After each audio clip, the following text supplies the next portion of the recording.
Every Thursday, I'd find his letter in the mailbox, without fail, rain or shine. For 9 months straight, it was like clockwork. I'd open the little metal door, and there it would be, his handwriting, the way he always pressed too hard on the pen.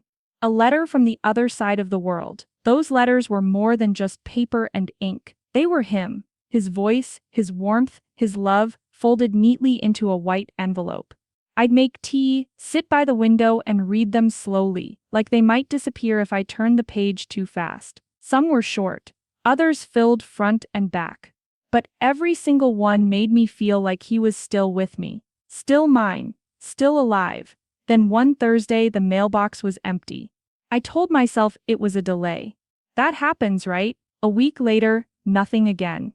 And then, a letter arrived. But it wasn't like the others. No return address, no postmark, and somehow it didn't feel like it came from him. I'm 29. My name's Emily, and I married Noah 2 weeks before he left for deployment. It wasn't some big ceremony, just us, a few close friends, and his mom crying quietly in the second row. We didn't have time for the perfect dress or fancy photos, but we had each other, and that was enough. He held my hands during our vows like they were the only thing keeping him on earth. And when he kissed me, I felt this strange mix of joy and fear. I knew what was coming, but I also knew I'd wait for him. When he left, I broke. But then the first letter came. It was short, a little shaky, but he wrote, "Don't worry, Em. I'm okay. You're my lighthouse in this mess." Every Thursday after that there'd be a new one. It became our thing. I'd wait for the mail, heart racing, fingers crossed. I wouldn't even open it right away. I'd make tea, sit in our old chair and hold the envelope like it was made of gold. He always made me laugh. One time he drew a little cartoon of himself covered in sandbags saying, "Just another spa day in paradise." Another time he listed all the things he missed: pizza, warm socks, and me. Always me. Sometimes he was scared. Sometimes he talked about things I didn't understand. But he never stopped writing, and I never stopped reading.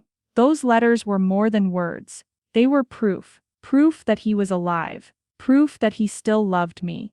Every Thursday was a promise. A quiet little miracle, until the week it didn't come. And everything changed. The first time a letter didn't arrive on Thursday, I told myself not to worry. Maybe it got delayed. Maybe there was bad weather. Friday came. Then Saturday. Still nothing. I checked the mailbox 5-6 times a day. I even asked the mailman if he was sure he hadn't missed one. He looked at me kindly and said, "Nothing today, ma'am."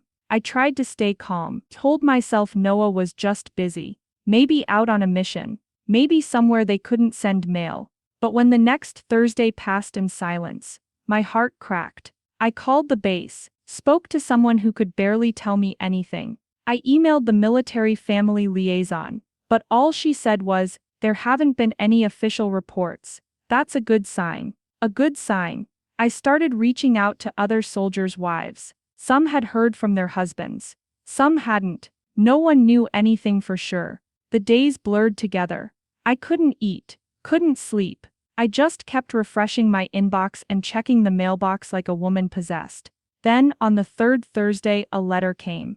I froze when I saw it. My hands were shaking. It looked off. There was no return address, no postmark, just my name in black ink. I turned it over. My heart dropped. The handwriting was almost his, but not quite, like someone had copied it. Too neat, too careful. Still, it was signed. "Love always, Noah." I sat down on the porch, letter in hand, staring at it like it was a ghost. I should have been happy. I should have felt relief. But instead my stomach twisted. Because deep down I knew something wasn't right. This letter didn't feel like the others. It felt like goodbye. I didn't open the letter right away. I just sat there staring at it like it might disappear if I blinked. When I finally tore the envelope open, I expected to feel warmth. Like all the other times. I expected to hear his voice in my head, laughing or teasing or telling me about his awful meals again. But this letter was different. It started with "My dearest Emily," like always. But the tone was soft. Too soft. He wrote about love. About how strong I was. How proud he was of me. How he wished he could be there beside me, watching the sun rise, holding my hand. But there were no memories. None of our inside jokes. No mention of the blue sweater I used to wear when we Skyped. No mention of my cooking, which he always pretended to like.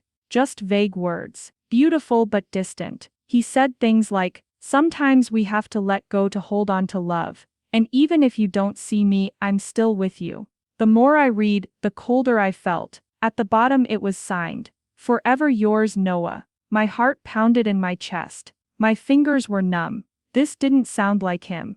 Not really. He was always straightforward. A little sarcastic. He didn't write like this. He didn't talk in riddles. And that's when the chills ran down my spine. This wasn't a love letter. It was a goodbye. But how? If he was okay, why would he send something like this? And if he wasn't okay, who wrote this? The morning after I read the letter, I drove straight to Noah's parents' house. I didn't call first. I just showed up, holding the envelope like it was burning my hand. His mom opened the door, smiling at first until she saw my face. "I got a letter," I whispered.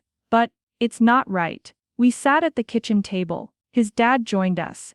I let them read it. His mom cried. His dad looked confused, then angry. They hadn't heard anything either. No news, no calls, no updates. I asked if the military had reached out. They shook their heads. His mom said she'd been checking her phone every hour, hoping. I left feeling worse than when I came. Back home, I called the base again. Same response. No official information. Nothing to report. Noah Harper is still listed as active, they told me. I didn't believe it. I hid the letter in the drawer beside my bed. But I couldn't stop opening it, reading it, looking for something I missed. A clue, a code, anything. Was he missing? Was he gone? I didn't know which was worse. Believing he was out there suffering, or knowing he wasn't coming home. Then something even stranger happened. A small package arrived. No return address. No note. Just a brown box. Inside were a few of Noah's things. His old wristwatch, a patch from his uniform,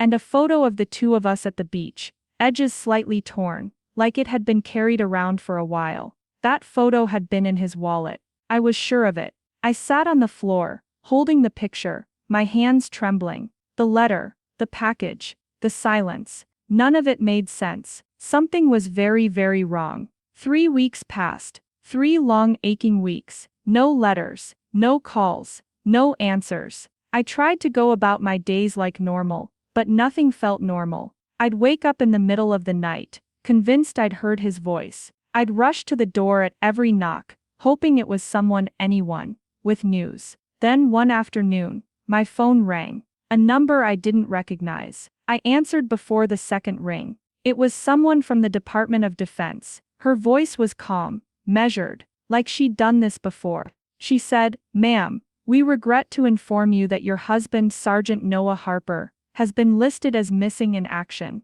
My breath caught, my vision blurred. "Missing?" I asked. "Since when?" There was a pause. Then she said, "He was last accounted for 34 days ago." 34 days. I did the math in my head. That was before the letter. Way before the package. I didn't understand. But I got a letter. 3 weeks ago. It was from him. She didn't know what to say. Just repeated that he was MIA, and that updates would come if anything changed. I hung up and sat in silence for hours. If Noah had been missing for over a month, then he couldn't have written that last letter.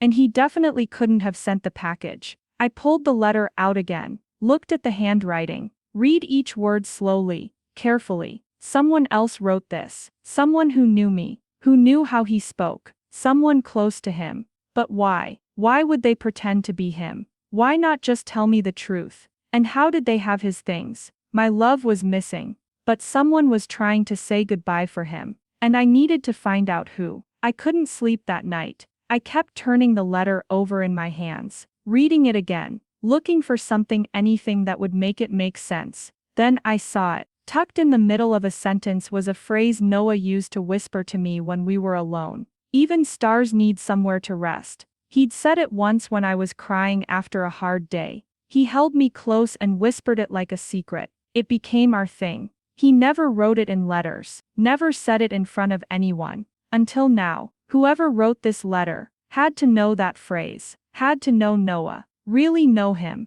2 days later, I got a call. A man introduced himself, Private Cole Jensen, said he was from Noah's unit, said he was just flown back home after being recovered during a mission. He asked if he could meet in person. When I saw him, he looked young, too young to carry what he was carrying. He didn't waste time. He told me the truth. Noah had died. He died saving him, pulled him out of the line of fire when their convoy was ambushed, took a bullet meant for someone else. He said they didn't find his body right away. Everything was chaos. Communications went dark. He found Noah's notebook, his personal things, read some of his letters to me, and then he said, "I wrote the last one.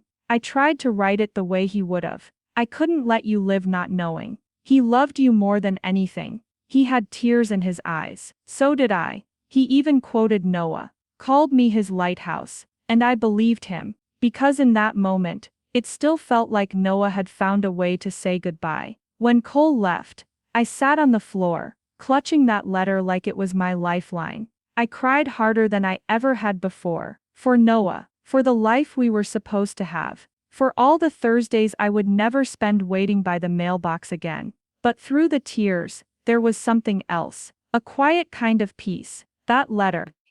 It wasn't written by Noah, but somehow it felt like him. Every word carried his love, his care, his promise to me. Even if it wasn't his hand that wrote it, it was still his heart. I placed that final letter carefully in the box, where I kept all of Noah's letters. The same box I had carried with me through every lonely night, every quiet morning when the sun rose without him by my side. I tied the bundle of letters together with a thin ribbon, soft pale blue, his favorite color. That box had become my treasure chest, filled with laughter, love, memories, and the last pieces of him I would ever hold close. Each letter was like a little time capsule, a moment frozen when he was still safe, still near. I would pull them out on hard days, read his messy handwriting, laugh at his jokes, imagine his voice, and now that last letter, no matter who had written it, was part of that treasure too. I never found out exactly how he died. The military gave me bits and pieces here and there. They told me it was brave, heroic, that he saved a life at the cost of his own. But the full story, the how, the where, the exact moment, it stayed buried somewhere far away in the desert, where he fell. Sometimes I wished I could know every detail, to picture his last moments, to say goodbye properly. But other times, I was grateful I didn't, because I knew Noah loved me, more than words could ever say. I knew he would have done anything to make sure I didn't feel alone in the world. And in that final letter, whether it was his hand or someone else's, the words carried his love. I felt like he'd kept his promise to me. No matter how far away he was, no matter the silence or the distance, he had found his way back to me. Love finds a way, even through war, even through silence, even through death. I still keep that last letter close. Sometimes when the house is quiet and the world feels too big and too empty, I take it out and read it again. Sometimes I write back. I know no one will ever read those words. No one but the empty air. No one but the memories trapped inside these walls. But it helps. It helps me feel connected, like I'm talking to him again, like I'm letting him know I'm still here, waiting, loving, remembering. Every Thursday I still walk to the mailbox, not because I expect another letter, not because I'm holding on to false hope. I go because it's our day, our ritual. It's the day we promise to reach for each other, no matter what. It's a way to remember. To remember Noah, to remember the love that grew stronger than distance and fear, even when it hurts like nothing else ever has, even when the silence feels like a heavy weight pressing down on my chest. Because love doesn't end with a letter.